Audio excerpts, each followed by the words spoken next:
Hello everyone, welcome two DJ की पाठशाला learning made easy. આજના સેશનમાં આપણે ડિસ્કસ કરીશું પોટેન્શિયલ ટ્રાન્સફોર્મર, જેને પીટી પણ કહેવામાં આવે છે. આપણે આગળના વિડીયોમાં જોયું કે કરંટ ટ્રાન્સફોર્મર કેવી રીતે વર્ક કરે છે. અહીંયા આપ્યું છે પોટેન્શિયલ ટ્રાન્સફોર્મર, એટલે જ્યારે આપણે હાઈ કરંટ મેજર કરવો હોય લાઇનની અંદર તો આપણે કરંટ ટ્રાન્સફોર્મરનો યુઝ કરીએ છીએ. સિમિલરલી જ્યારે આપણે હાઈ પોટેન્શિયલ એટલે કે હાઈ વોલ્ટેજ મેજર કરવું છે તો આપણે યુઝ કરીએ છીએ અહીંયા પોટેન્શિયલ ટ્રાન્સફોર્મર.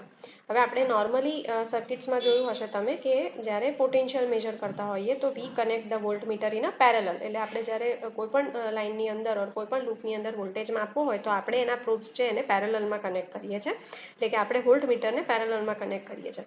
તો અહીંયા તમે જોઈ શકો છો કે એક હાઈ કેવીની લાઇન જઈ રહી છે. લેટ્સ ટેક એન એક્ઝામ્પલ 13.8 કેવીની એક લાઇન છે. હવે એની અંદર જો હું મારું નોર્મલ મલ્ટીમીટર યુઝ કરું ઓર નોર્મલ કોઈ ઇન્સ્ટ્રુમેન્ટ યુઝ કરું with the help of any one who is using it, right, તો it will be at risk અને એ ફિઝિબલ નહીં થાય મારા મીટર્સ માટે, મારી સર્કિટ્સ માટે. તો આપણે એને પ્રપોર્શનમાં મેજર કરીશું, એટલે આપણે શું કરીશું, એ હાઈ કેવીની લાઇનને પ્રપોર્શનની કન્વર્ટ કરીશું કે મેજરેબલ રેન્જમાં એ કન્વર્ટ થાય અને મને આના વોલ્ટેજની વેલ્યુઝ પણ મળે.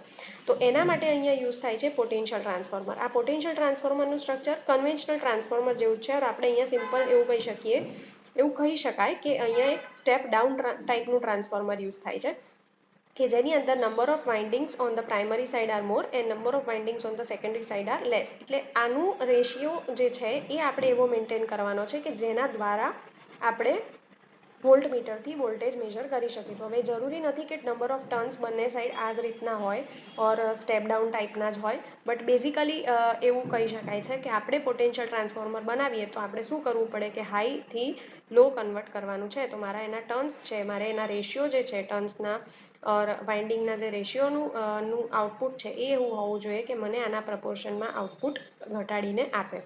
સો અહીંયા સેફટી માટે ગ્રાઉન્ડ કનેક્ટ કર્યું છે અને આપણે 13.8 કેવીને પ્રપોર્શનમાં કન્વર્ટ કરીએ છીએ કે 0 to 120 વોલ્ટના વોલ્ટમીટરમાં મેજર થઈ શકે એવી રેન્જમાં. સો બહુ સિમ્પલ છે, high two law.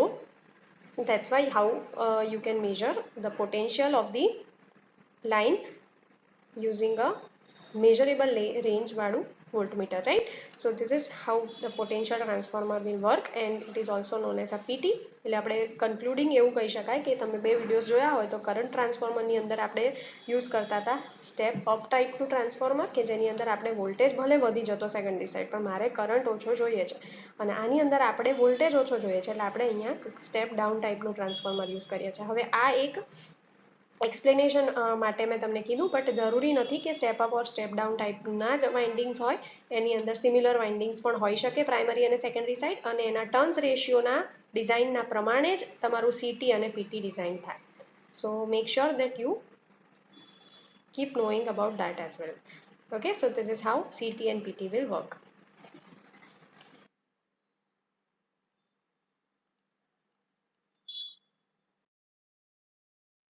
So learn today, lead tomorrow. See you in the next video.